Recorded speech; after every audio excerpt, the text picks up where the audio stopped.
Hello everybody and welcome to Storm Raids, and today I'm going to be talking about my September wrap-up. And if I sound a little funny or sound like I'm stuffed up or my nose is a little red, I mowed yesterday, and with the combination of today it's been raining, my allergies have just gone off the rail.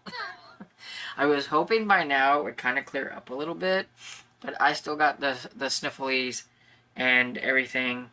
And so hopefully I don't sound like extremely bad, but I wanted to go ahead and get this filmed so that I can get it edited and put up. And so we're just going to work with it. And so hopefully it's not too bad. Okay, so wrapping up September, what I'm going to do is just talk about the two kind of readathons that I participated in and everything, because I read quite a bit of books, but most of those were either in like a weekly reads, or some of them were for my Halloween recommendations for scaredy cats and things like that, so you can go and check out those videos. And I just wanted to kind of concentrate on these, because if I didn't and I talked about everything, then the video would be like super long, because I read 40 books in September. I know that sounds like a giant amount of books, but I only read 9 adult books, 1 young adult book, and the rest were 19 middle grade books and 11 kids books. And then 17 of the 40 books was audiobooks, and my most read genre was, of course, middle grade and kid horror. And that's because I was trying to get some like less spooky recommendations for some people who were scaredy cats, and they didn't want to read anything too spooky, but they wanted to participate in Halloween. So I kind of went down the picture book route and things, and like little chapter books. But still, I read quite a bit and everything. And part of that doesn't count the fact that I was reading on Stephen King's The It. So I do want to mention that I got to the 56% mark. So I'm over halfway now in this, and so I'm really proud of that. And so I think I can get this one done in October now, at least. So the first readathon I'm going to talk about is Spy vs. Spy, which was hosted by PK the Bookie Monster.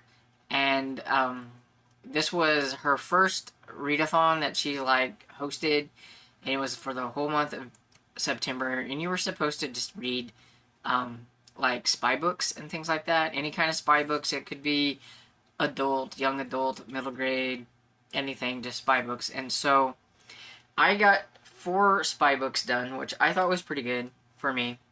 And so I read City Spies by James Ponti, and this is the first book in the City Spy series, and it is about Sarah, who is a hacker. She ends up hacking into the New York City foster care system to expose her foster care parents. And she thought she was going to be like a hero for doing this, but instead she gets arrested and everything, so it backfires on her. And while she's having her like trial or whatever it is that they're going through for juvenile detention, this guy named Mother comes in and talks to her and says he's going to represent her and just kind of trust him and all that stuff, and she doesn't really know what else to do.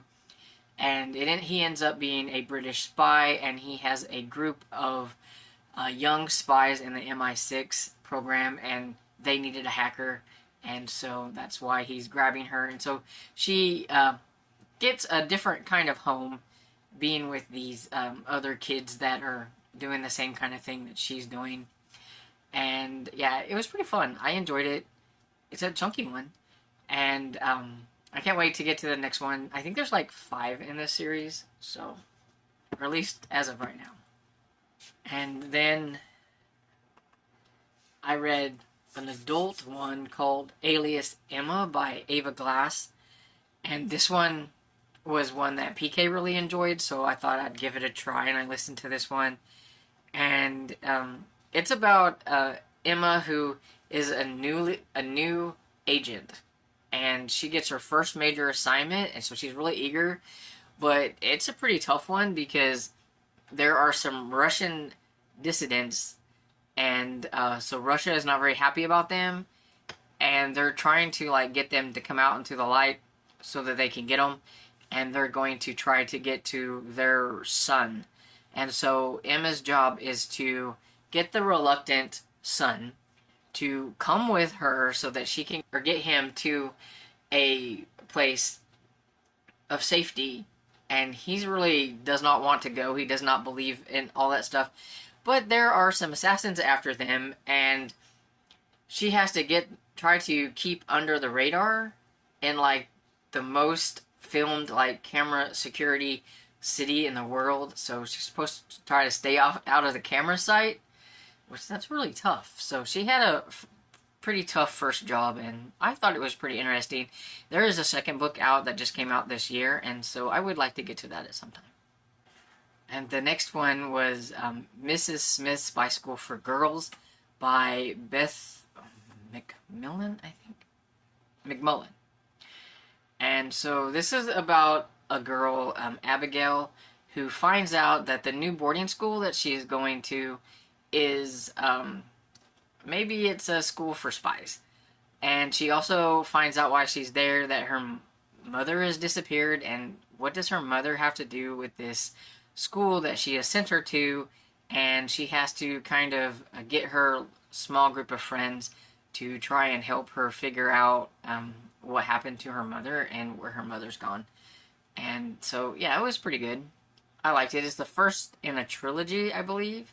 And so I will be continuing on with this series. Then the last one I have is Spy School Goes North by Stuart Gibbs. And this is the 11th book in the Spy School series. And so I'm not going to say a whole lot about this one. I will say that it's set in Alaska, and it has to do a lot with Cyrus, which is Erica's grandfather, who is also a spy, and he has a nemesis that's a Russian nemesis, and it has to do with them and everything. And so Ben and Erica, Mike, and Zoe, who are up in Alaska because of some things that happened in the previous book, and so they are involved in trying to fix whatever it is that's going on between the two of them. And it was pretty good. I liked it. And I realized I didn't give any star ratings for those, but I gave them all 4 stars. So the next group of books is the books that I participated in with my own version of Series September. I kind of made my own called Seconds in September. Still working on series, which is what Series September is all about. I just didn't follow the prompts. I just tried to read as many second books in a series that I could, because y'all know I start a lot of series every year.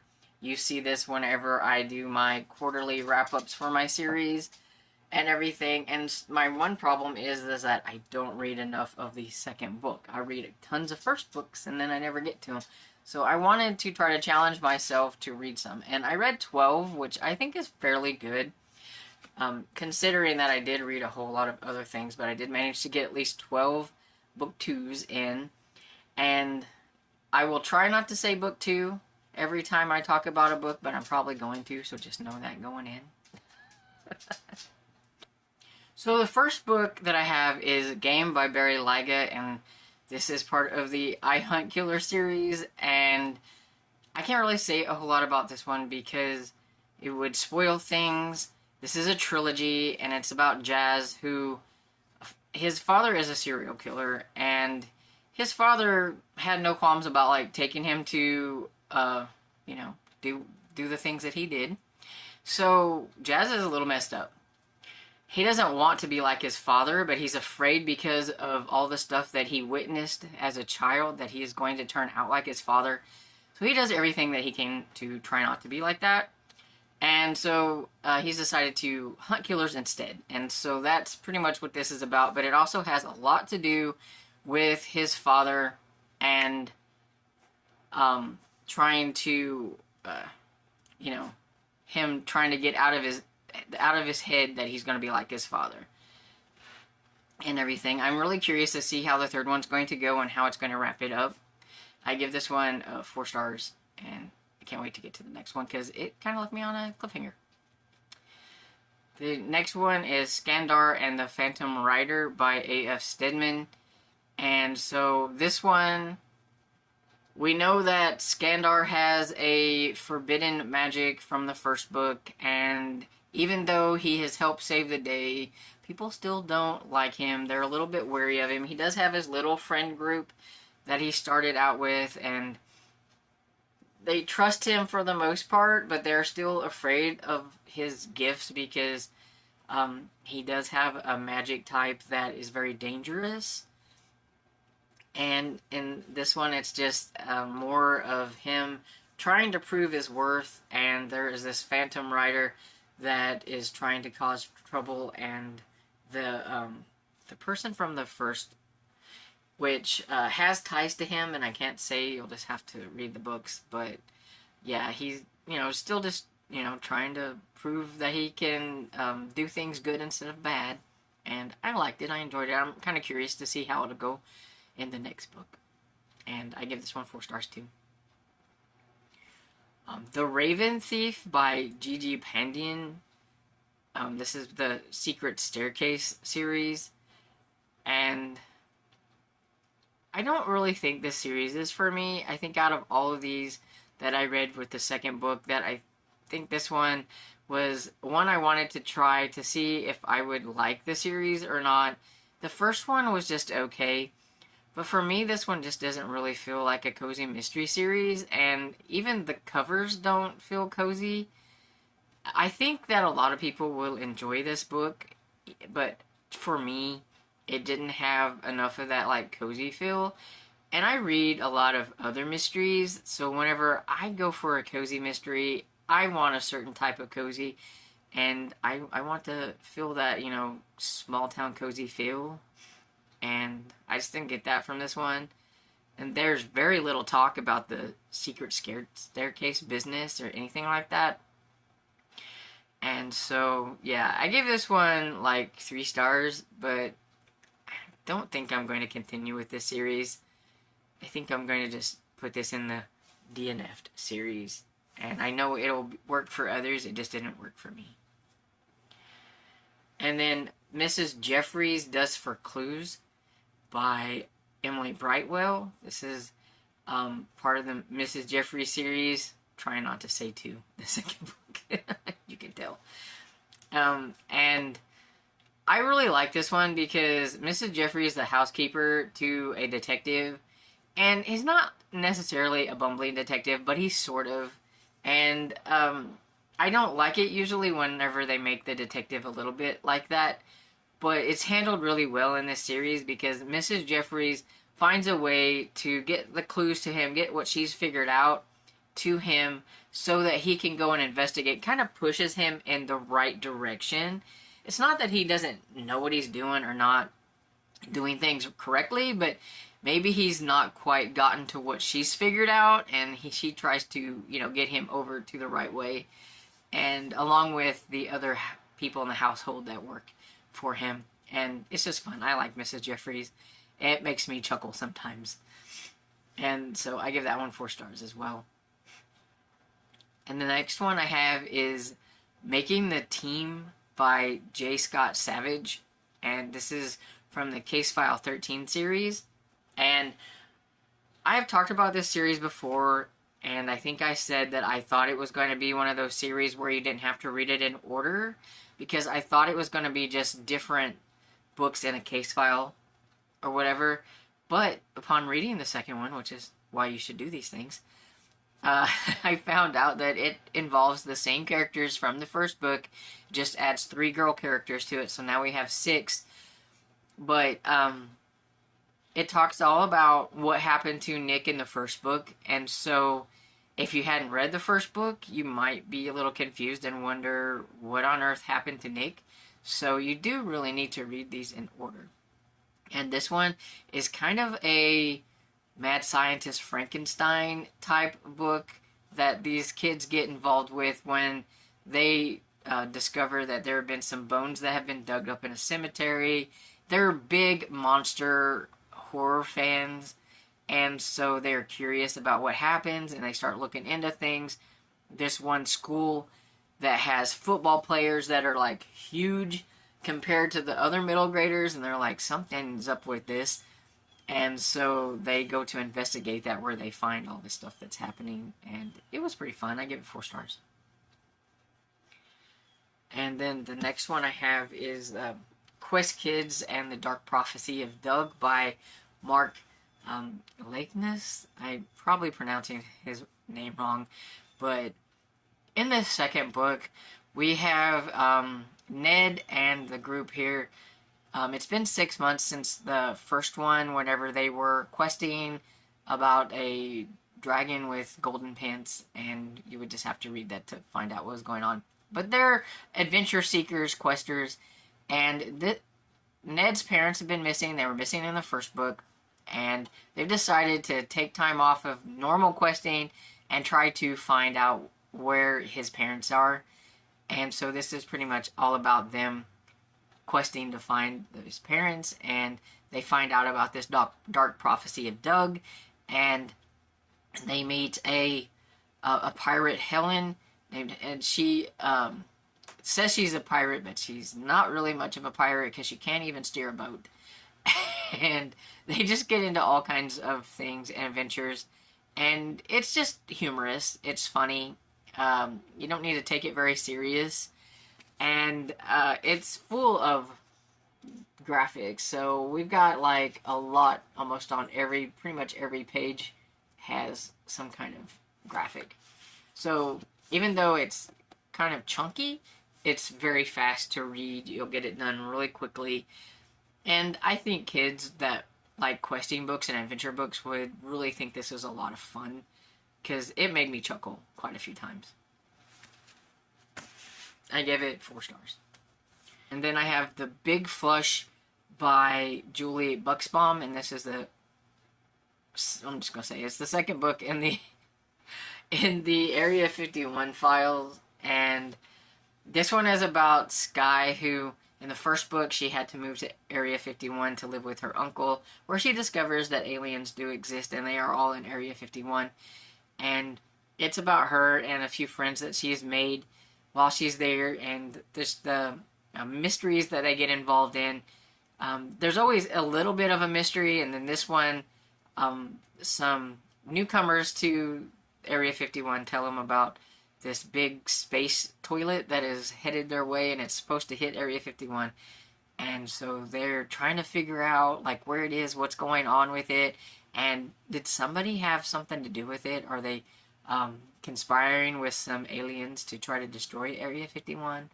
And so it's a lot of fun. And the next one is Steve L. McEvil and The Second Wind by Lucas Turnblom, and this one is just part of the Steve L. McEvil series. And Steve is a kid who thinks he's a supervillain, because he comes from a long line of supervillains, and he wants to be just like them, especially his grandfather, who is a supervillain. And the only thing is his father didn't follow in the footsteps of the supervillain. He is a cartoonist, and not a very good cartoonist. But is Steve really evil? Not really. He tries to be evil, but he has a couple of friends who try to keep him on the straight and narrow, and he ends up being more of a superhero than a supervillain. And this one was just fun. And it's a graphic novel, so I give it 4 stars. And then I have SOS by Tom Phillips, and this is part of the Curious League of Detectives and Thieves. Always have to think about that before I say it. And this is definitely a book not to take serious. I think the book kind of makes fun of its own self. The author didn't want anybody to take it too serious. The inspector in this series name's Todious McGee, so just saying. And it's about a kid named John, who in the first book he becomes a ward of Todious because of some things, and in this one they're taking a airship, and there could be a criminal monkey aboard, and some airship pirates, and all kinds of just things that are happening. And John wants to prove that he is a good detective. He wants to be a part of the League of Detectives, and he may go through some things a little bit on the... He may go about it the wrong way, but in the end, everything kind of works out a little bit, and you get to learn a little bit more about Todius and some of the other characters. I don't want to say anything because I don't want to spoil anything, but it was fun. It made me laugh. I enjoyed it. I give it 4 stars. I've been very easy to please when it comes to middle grade. If it makes me smile, makes me laugh, it usually gets about 4 stars. The next one I have is Grave Books by J.A. White, and it's part of Night Books. I don't know if it's a duology, if there's going to be more in this series. I feel like the way this one ended, it could end and be just fine as a duology, but I thought the first book ended just fine, and then there was another book, so I don't know. But anyway, I like this one a little bit better, I think, than the first book, but I can't really say anything about this one without spoiling things, so I'll just say that in the first book, it's about Alex who wanders into a witch's apartment and gets caught there, and the thing he's likes to write scary stories, and so he ends up having to tell her a scary story every night if he wants to stay alive, until he can figure out how to get away from the witch. And there is a girl named Yasmin there, and there is a familiar cat who can disappear and reappear, and so he's sneaking on them so that it can, like, you know, tell on them or whatever. They are also characters in the second book, and yeah, I give it 4 stars. I liked it. And then I have Fearground by Jennifer Killick. It's the second. It's part of the Dreadwood series, and in the first book, it's about these 4 kids who, they're classmates, but they're not actual mates. But by the end of the books, they're mates. Because they go through some things together, and they have to survive detention with mutant big spiders and stuff. So if they can survive that together, they need to be friends. And so in the second one, they are friends, and they're all together, and there is this new app on your phone called Flinch, and what you're trying to do is to get the most scares from people, and it gives you like fear points. And there's also some kind of mutant giant parasite worms in this one, and it involves a couple of characters from the first book, so I'm not going to say anything. So I am curious to see what they're going to have to survive in the next book, because I want to try to catch up on the series. There's 2 more books, and so we'll see how it goes. But yeah, it was pretty interesting and spooky, so I mean, definitely a little bit more spooky than say Goosebumps. A little bit more spooky, I'd say, than Goosebumps. And then I, on a whim, I just went ahead and read Claudia and the Phantom Phone Call by Anne M. Martin, which is the second book in the Babysitters Club. Sarah from the Bookish Knitter is doing her, like, read-along, and I will probably forever be trying to catch up, because it's not really my kind of series, but I'm just kind of curious about it because she loves it so much. It's nostalgic for her, but it's not for me. I didn't read this whenever I was growing up. I was more into, like, Encyclopedia Brown, things like that, and also by the time I was 12 years old, I was reading Stephen King, so yeah, I'm messed up. But it's kind of fun. It's, you know, definitely middle grade girly, and which I wasn't. I was a tomboy, so I was never middle grade girly. And I thought the ending, how it ended, was kind of funny and seemed very middle grade. I even went ahead and read the third one, which was The Truth About Stacy. So now I'm going to talk about my 2 favorite books of the month, because they weren't in either of these. But the first one is Extinction by Heidi Lane and Katie Barkowski. And so I'm not going to rehash too much about it, because you've heard me talk about this series like forever, because Whispering Pines is my favorite series. I'm just really sad that it ends with 4 books. I wish it would go on, but I think it was left open enough to do a spin-off, especially with Vivi, and they could even do a spin-off with like Caden and his brother, but I hope they do something similar because I really enjoyed their series. It was definitely the spookiest middle grade series that I've ever read. But if you like X-Files and you like Stranger Things, it definitely has that kind of vibe. So if you're looking for a book that has those kind of things in it, I really think you will get that from this series. It's definitely a series you must read in order. And I really liked Ray and Caden and Viv and even some of the other lesser characters and everything. Like you get some other characters, but they're not like main.